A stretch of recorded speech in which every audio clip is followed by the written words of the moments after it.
陽光炮後搬到關廟唐山營區，一項跨越30棟的重大建設，在今年初正式啟用。當各界攏期待地方建設、軍事訓練加產業運輸將帶來全面多贏局面。不過，議員吳玉環在總理選就官兵進駐以後，人口油源流失，無帶動消費加商業發展等具體效益，質疑地方敢真正受惠。會中今日要求市府提出就業、生活機能加客氣的吸引力等配套。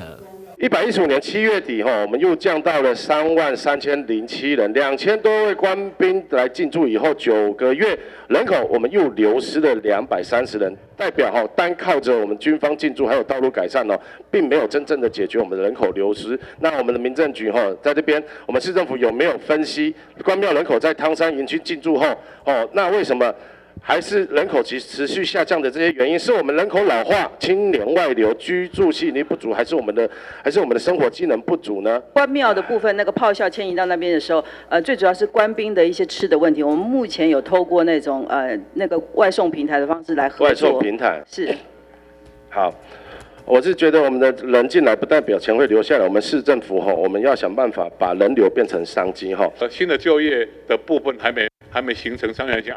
一個鄉村的形成都是好幾年，我想市府都會逐步去做。講的是戶籍人口，對，但是有一個部分當然是實際的活動人口跟消費人口，是沒錯。跟南科當年的時候也是一樣，竹科的工程師下來，他下了班，下了高鐵，再到園區工作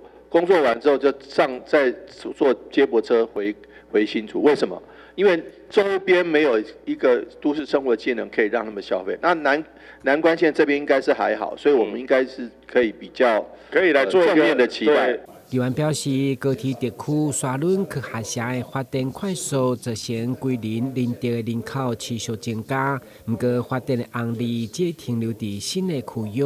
關廟兩家發展油源停頓，所以要求市府制定南關線平行發展的藍圖。對此，市長表示，南關線4區各自發揮優勢，南關線的發展並沒有難關。台南新聞，阮籍林英光採訪報道。